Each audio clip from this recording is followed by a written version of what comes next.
ಚಪ್ಪಾಳೆ.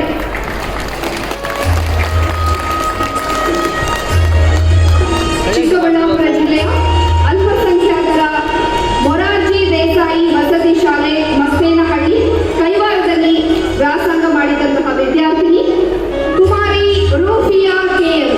ಇವರು ಬೆಂಗಳೂರು ವಿಶ್ವವಿದ್ಯಾನಿಲಯದಲ್ಲಿ ಎಂಎಸ್ಸಿ ಫಿಸಿಕ್ಸ್ ನಲ್ಲಿ 6 ಚಿನ್ನದ ಪದಕಗಳನ್ನು ಪಡೆದು ಮೊದಲ ರ್ಯಾಂಕ್ ಅನ್ನು ಗಳಿಸಿರ್ತಾರೆ. ಈ ಸಾಧನೆ ಮೂಲಕ ಅಲ್ಪ